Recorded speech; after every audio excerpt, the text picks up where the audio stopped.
بزرگ تو ہی، فرمایا کہ شادی کی سمجھ میں آ گئی کہ اللہ کے بعد روئے زمین پر اگر کوئی معزز شخصیت ہے تو وہ محمد رسول اللہ۔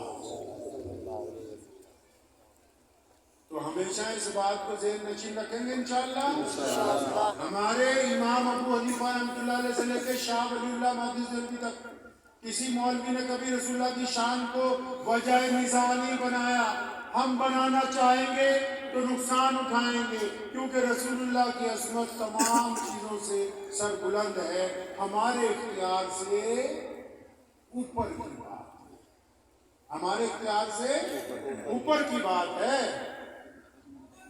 مان لیا کہ علم غیب اللہ کی ذات کے پاس ہے، لیکن رسول اللہ کون ہے جی؟ جن کے لیے اللہ نے قرآن میں کہا کہ میں اپنے نبی پر درود بھیجتا ہوں اور تم بھی میرے نبی پر درود بھیجا کرو۔ یہ نبی کی عظمت ہے۔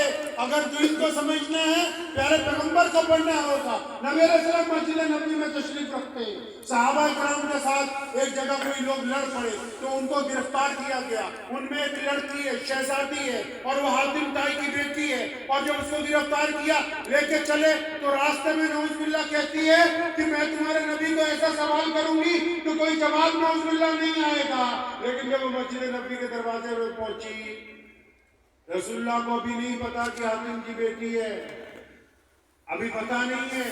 رسول اللہ صحابہ کی جھرمٹ میں بیٹھے، بہت دور سے پتا لگ گیا کہ قیدی آ رہے، عورتیں بھی ہیں بیچ میں، حاتم کی بیٹی آگے آگے، شہزادی ہے، ہاتھ بندھے ہوئے ہیں۔ نبی علیہ السلام نے دور سے دیکھا اور پھر دیکھا کہ اس بیٹی کے سر پہ دوپٹہ نہیں ہے، اپنی رحمت والی چادر اتاری۔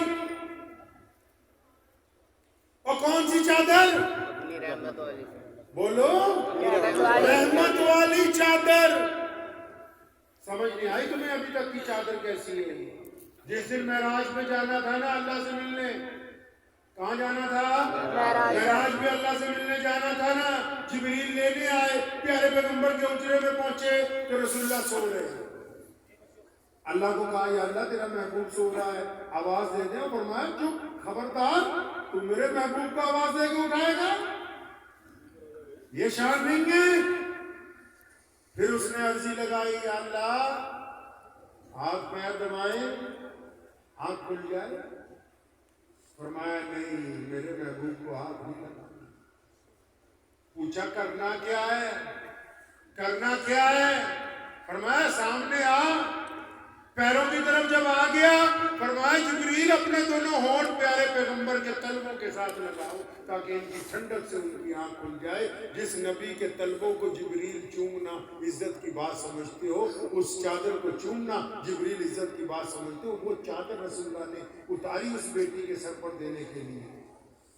اور جب صحابی کو پکڑائی نا تو کئی صحابہ نے فوراً مشورہ دیا آہستہ سے، ادب سے، یا رسول اللہ دشمن کی بیٹی ہے، میدان جنگ سے پکڑ کے لائی گئی ہے، دشمن کی بیٹی ہے، آپ اپنی چادر پہنے دیں، ہم اپنی چادر پہ دیتے ہیں۔